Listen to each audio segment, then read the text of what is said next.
Hello viewers, me and team here. Welcome back to Let's Play Dark Souls. And in this part we are heading into New Londo for the reason that most people head to New Londo. In other words, to actually beat the boss.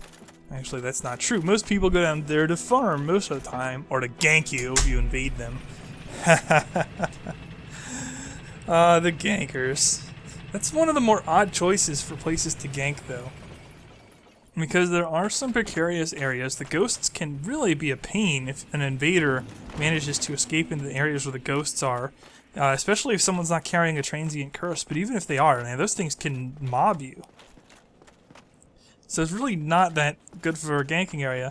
And then you have this type of place, which, while okay, it's precarious for the invader, it really equals the odds a little bit that you can knock somebody off and kill them instantly. And it's also a very single-file type environment, especially once people start throwing around Force and Wrath of Gods near pitfalls. So really not the best place to gank, but when I was invading New Londo Ruins, I saw a lot of ganks, oddly. And the last thing you want is to be pinned into like a side that's not near a walkway and get stuck by a fire tempest. That will kill you. Alright, so mid-rolling here. This is going to be an interesting fight against the Four Kings. Namely because I'm going to do it mid-rolling. I'm not going to remove some equipment. Normally I would, but I wanted to see what it's like while mid-rolling. And it is going to be a bit of an adjustment. Okay, when I was doing my Soul Level 10 run, to get ready for the Invasion of the Lobies event, this was one of the most painful boss fights ever for me. This was absolutely brutal, but because of that, I got a lot more used to them and how to dodge them. And so I got much better at fighting the Four Kings after that.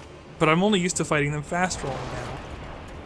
Tanking them, it can work, especially with a good shield that blocks magic effectively.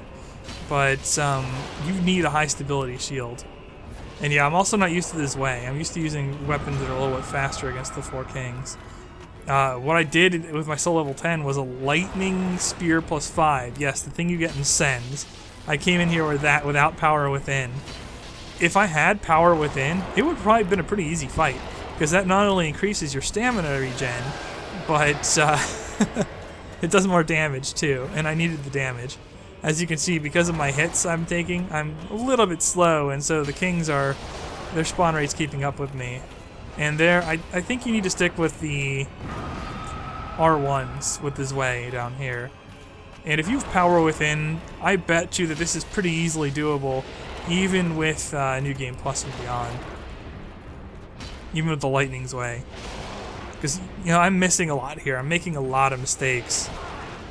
A lot of mistakes. I mean, look at this. This is actually pretty rough.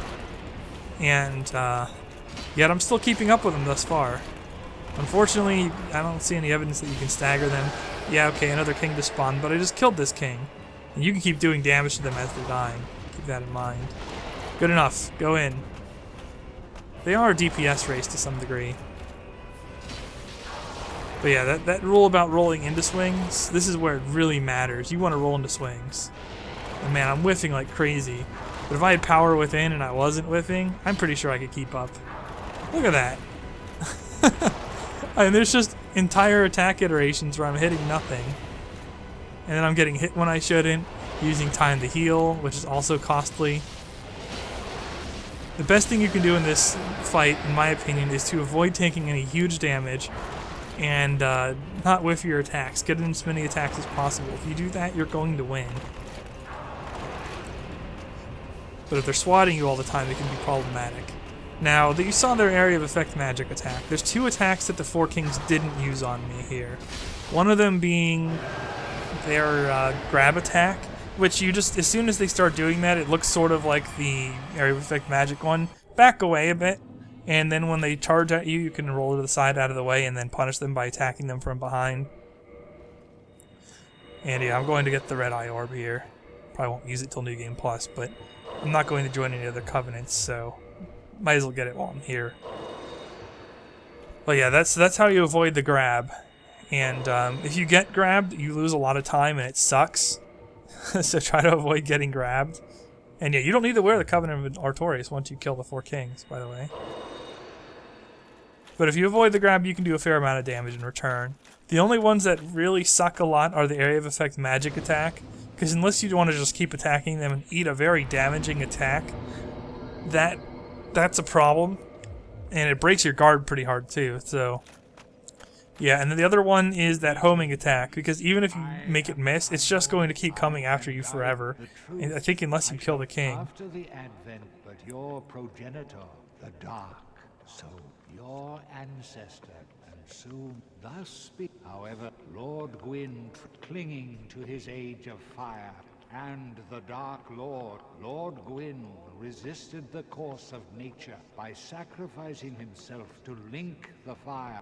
Gwyn has blurred. I seek to right the wrong, but the others, undead warrior. Only you must and become. Yeah. I shall now So, okay.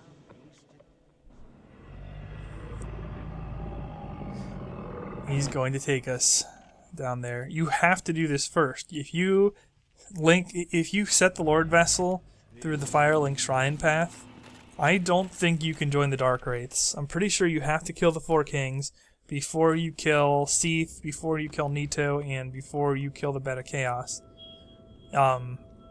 If I were to do them in any order I wanted, in other words, if I didn't care about the Darkwraith Covenant whatsoever, I would recommend doing the Demon Ruins and Beta Chaos first. Reason being that even though the Beta Chaos is extremely painful and obnoxious to new players, and fake difficulty, you really don't need good equipment to win at all. In fact, you can kill the Beta Chaos with like a bow that you don't even have the stats to use, and punching it. So it's a reasonable course to go first. Now the enemies en route to it are a little bit more challenging than that, but they're nothing amazing. You don't need superb weapons to beat either the Demon Fire Sage or the Centipede Demon. So that's where I would recommend going first. And if you do go there first, you get the Sunlight Maggot, which is a headpiece you can wear that gives light. So you don't need to be a caster with cast light, nor do you need to pick up the Skull Lantern in the Tomb of Giants. You can just run around with the Tomb of Giants with whatever shield you want, and just be wearing a light source on your head. I think it's the weakest of the 3 light sources, but it's also the most convenient, and it's certainly good enough to get you through the Tomb of Giants. So I would do Tomb of Giants second, especially because the ring that gives you more souls per kill is in the Tomb of Giants. And then between 4 kings and Seath, it barely matters. But I like killing the 4 kings first, because they're jerks. But where was I? Oh, I think I was talking about the homing magic attack. Yeah, you kind of have to eat that one. It just doesn't go away. And if you spend too much time trying to dodge it, or anything along those lines, you can't attack. And then more kings come and you die. So, you might as well just run past it and eat it while you're pounding on the kings to get as much damage as possible dodging their other attacks. I did a pretty poor job mid-rolling against the 4 kings, so I wasn't used to the timing. But by the looks, just based on my experience with fighting them and winning here, it is more than possible to avoid pretty much all their attacks while mid-rolling. And you don't use up too much stamina either, so while it's a little bit more slow, you have better defenses and can poise through a few things. It's a fair trade. And then if you have like an 80+ stability Great Shield, you can probably block their attacks and still attack back. I would recommend bringing in some grass or like a Mask of Child or a Chloranthy Ring if you're going to go that route, though. If you're fat rolling and just blocking all their attacks and following up. But okay, we are now an official member of the Darkwraiths and can invade anytime we want. Question to my viewers. How did that get there? Why is that there? I'd never seen that before. That's bizarre. Why would a random Lloyd's Talisman just be sitting there?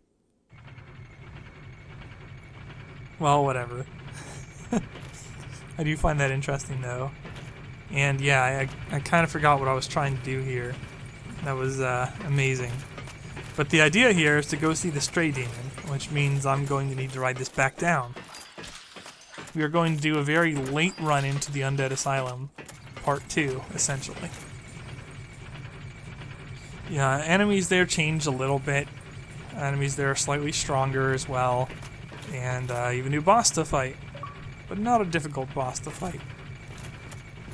A rather tanky boss to fight, though. And yep, we're still in online mode. But if someone invaded me while I was in New Londo Ruins... Actually, I don't think I'm in human form. Excuse me. So that's pretty well, That's pretty well been impossible anyway, but even had they invaded me, you need to invade in very specific spots. Oh god! You could not be the You'd invade in very specific spots, or you're just not going to catch somebody who's just running to the boss right away. Yeah, and if you side with Koth, Ramped gets pissy. There's a real shocker. So after that missed jump attempt, I decide to go ahead and use the bonfire to heal and try again. Oh, hello there. I'm pleased, as always.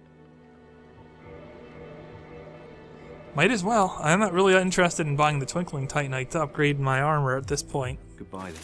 Come And I have a maxed weapon, so I don't need to worry about that in the near future either. So dumping any extra souls into Pyromancy Glove is useful, because ultimately I will have a few more attunement slots and an Ascended Glove +5, which carries a lot of utility.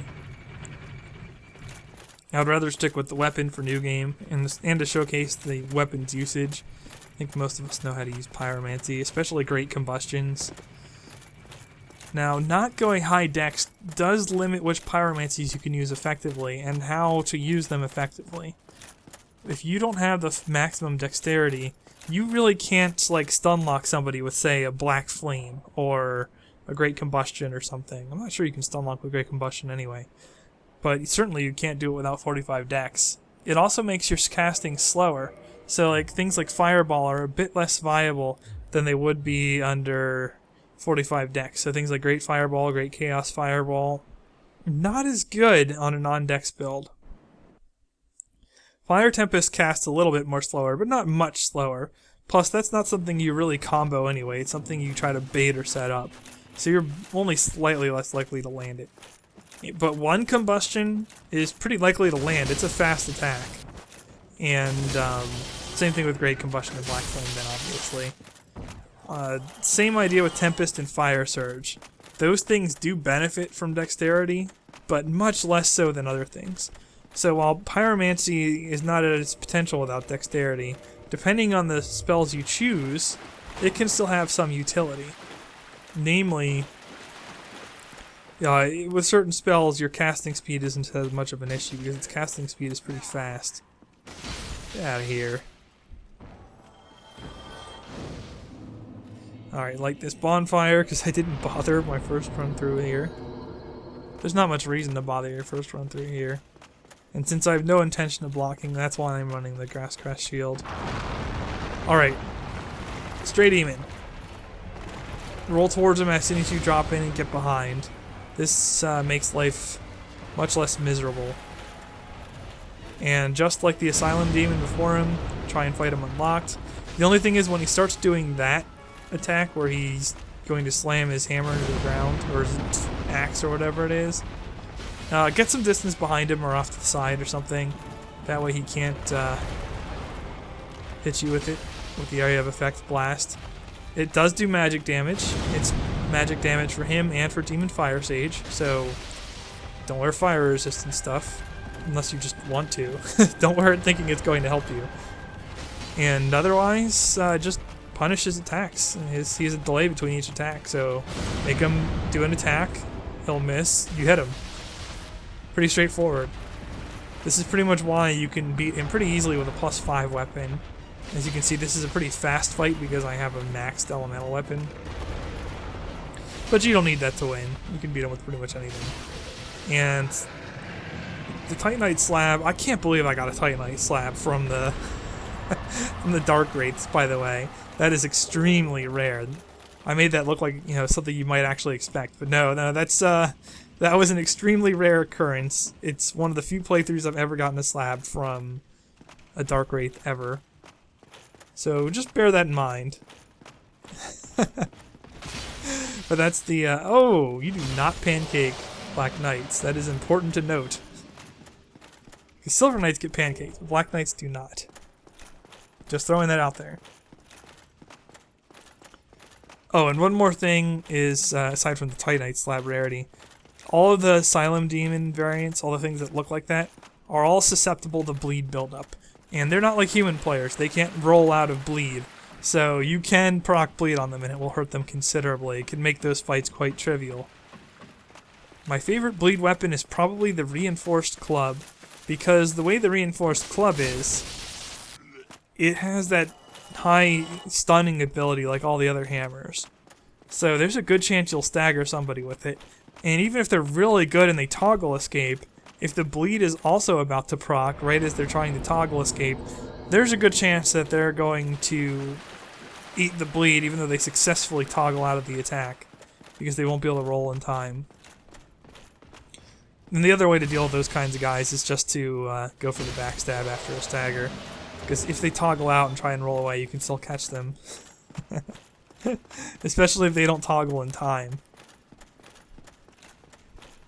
Because what a lot of people will try to do is they'll see they're getting staggered, and right as they're staggered, or right before or during the next attack, they'll toggle their weapons to get out of the hit stun. But you know, there's a delay between when you hit that and when it happens, and you still have a brief hit stun before you get to the next cycle. You can take that opportunity to backstab somebody. I love doing that. If I'm fighting with a mace or a reinforced club or something, stagger stabbing is one of the best ways to use the weapon. And it makes those weapons underrated too, because there aren't too many weapons that can do that. Something like this way, you can sometimes stagger stab, but it's position dependent. But with those weapons, because you're already close, it's one of your primary threats. Poise through!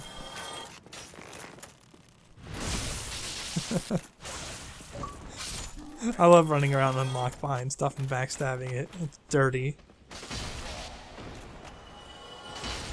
Just hack through these guys. Man, he actually blocked that and I still killed him. I love that. And alright, we picked the Rusted Iron Ring, which would have been useful in Blighttown and quite a few other areas, but we finally have it. So there's a couple areas we might still want it in this playthrough, and certainly in New Game Plus it's also useful. I'll find some use for it in Lost Izalith. When I go to kill all the Titanite demons and Sens, it's useful to have it there. And then any future iterations in Blighttown. But alright viewers, that takes care of this part. We are getting pretty far into the series. I hope you're enjoying it. Until next time, the mean team signing off.